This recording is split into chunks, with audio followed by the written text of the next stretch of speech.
Hey there, this is Teacher Ola Podcast, episode 42, Rest and Relaxation, Vocabulary Booster. My name's Ola and I'm an English teacher. This podcast is for you if you're an English learner who wants to speak English with more confidence and get rid of speaking barriers. It's time you started speaking English fearlessly. Go to my website for full transcripts and worksheets to each episode. Happy learning! Welcome back. It's a pleasure to be able to talk to you again. Thanks for choosing my podcast. Today, we're going to expand your vocabulary connected with rest and relaxation. Recently, I've noticed everybody's talking about being productive and efficient, how to organize your remote working day, how to organize a day for your kids, and so on. Don't get me wrong, I am a huge fan of schedules and plans, and I wouldn't be here if it wasn't for planning, especially now with the little one around. But a few days ago, I was listening to one of the episodes of SBI where entrepreneurs shared how they organize their family lives with kids on board while being forced to work from home. And if you struggle with this, if you think you're the only one, you're not. And tune on to that episode of SBI. It's Pat Flynn's podcast, of course. It'll lift your spirits and it'll give you some hints. Being productive is hot. However, I think we should not forget about rest. Parents, you need rest. You are trying to combine so many things. You have so much on your plate right now, and you have to rest just as much as you have to work and homeschool your kids. Rest is equally important here. And if you don't have kids, well, you need rest just as much as anyone else. It's just a basic need of all of us. Let's talk about taking some rest. How it's going to be organized. For sure, there's going to be plenty of phrases and words for you to repeat because this is the core of this episode, right? You speaking out loud. First, we're going to look closely at two words, rest and break. And after that, we're going to move on to phrases and idioms connected with R&R, that is rest and relaxation. Shall we start? Rest. Let's focus a bit more on this word. It's a noun, but also a verb. You can have a rest, get a rest, or deserve a rest. Listen and repeat. I'm going upstairs to have a rest. Did you get any rest? The rest you're about to have can be described as a good rest. It can be also called a well-deserved rest or a well-earned rest. Let's practice.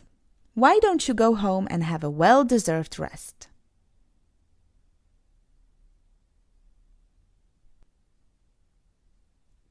You need a good rest.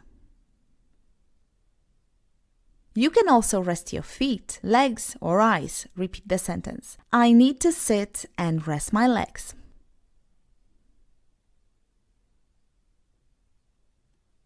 After a rest, you feel well rested, right? Listen to the example. A well-rested driver is a lot safer and more efficient.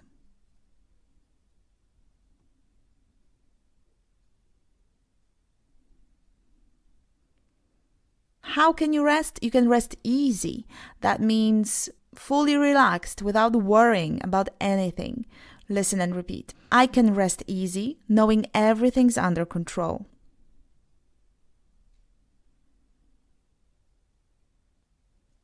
If there's something you're dealing with at the moment and you feel overwhelmed with it, what you need is to stop thinking about it and let the matter rest. That means just relax and stop worrying. Repeat after me. The man apologized, but she refused to let the matter rest.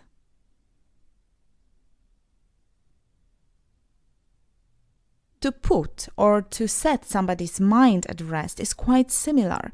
It means to relax and stop worrying. An example sentence. Why don't you talk to him and put his mind at rest?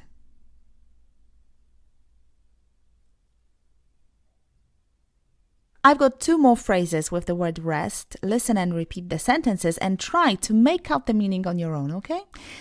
Anna, just give it a rest. You've been talking about it all day. I've had enough.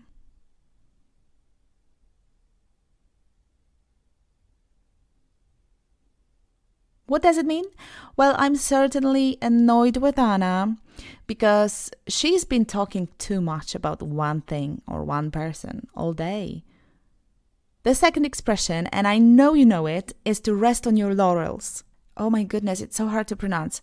Rest on your laurels. Rest on your laurels. Yes, we've got the same expression in Polish, and it means to stop trying, stop making further progress because you've finished and you're satisfied with the results and you've already achieved something and you think that's enough. Repeat. The leading company like ours can't afford to rest on its laurels.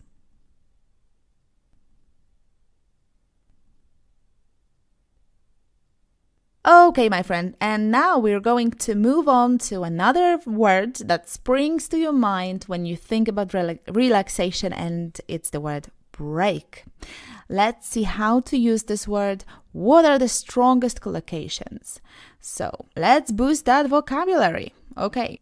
First and foremost, you can have or need or take a break. Let's practice. After 2 hours of intensive work, she took a long break.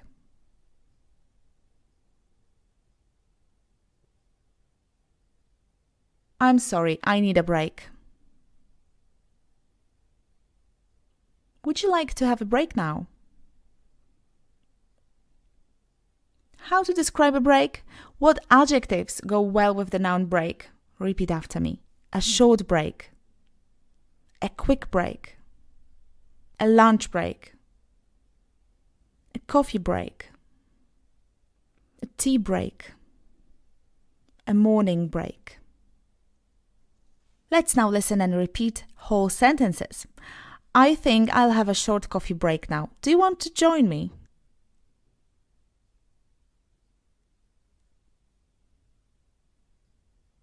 What time's your lunch break?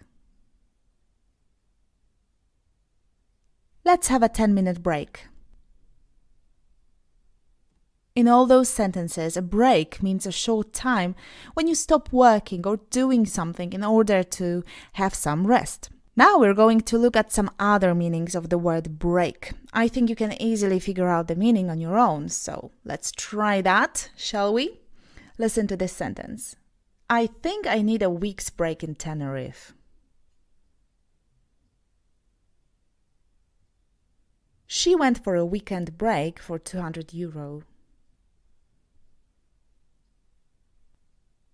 What does break mean in this context? Yes, it's short holiday. City break, weekend break, mini break, summer break. Break can also mean a longer period of time, and by longer I mean few days, weeks, months, maybe even years, when you stop doing something before continuing it again after this period. For example, and please stay with me, you're doing great, just keep it up, repeat after me. Your visit is a welcome break in my normal routine.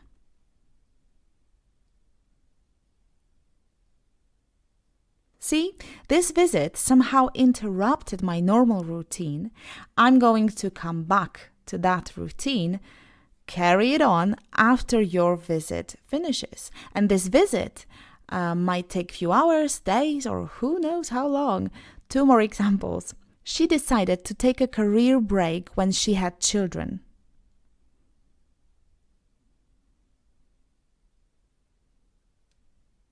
I wanted a break from university life.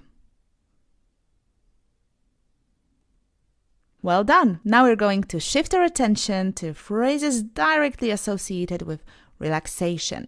The first one on my list is to chill out, or to chillax. All mean the same, to relax, to be calm. Let's practice. Repeat after me. Hold it. Just chill for a second. Hey, chill out. Don't make a fuss about it. Moving on to put your feet up. Listen and repeat. I'm going to put my feet up. I deserve to put my feet up. I've done a lot today. Well done. Another phrase, to recharge your batteries. Listen and repeat. We took a trip to the mountains to recharge our batteries.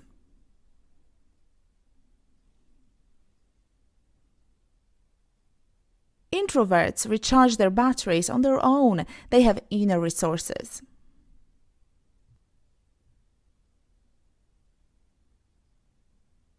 Next one sounds really nice. To mellow out. Please practice with me. I can't just mellow out. I'm frustrated.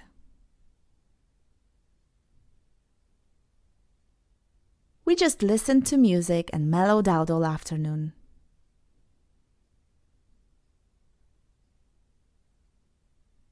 One more, just one word, to unwind. An example sentence.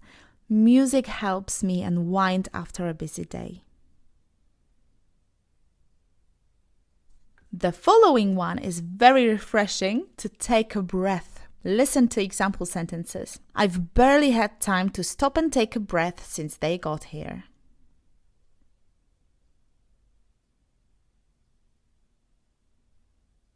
Try to chill out, take a deep breath, and remember why we came here.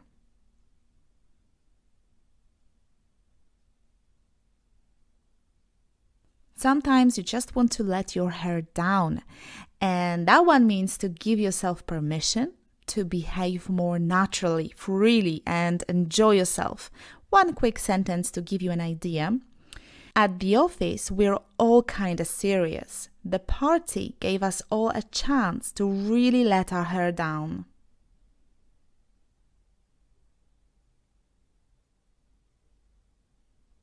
That one was quite long, so let me repeat this one. At the office, we're all kinda serious. The party gave us all a chance to really let our hair down.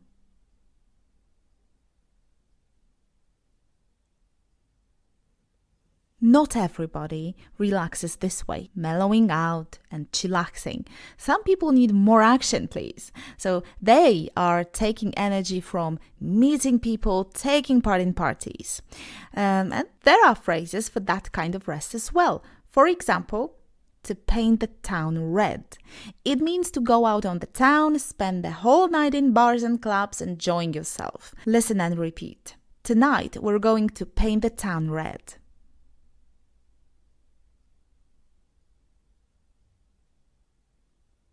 Another one, expressing something similar, to have a blast. To have a lot of fun, to have a great time doing something, with others usually. And let's practice. The kids are having a blast running around the beach all day.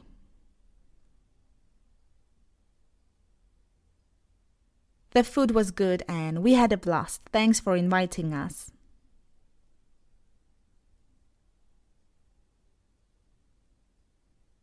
That was the last phrase today. Thank you for staying till the very end of this episode.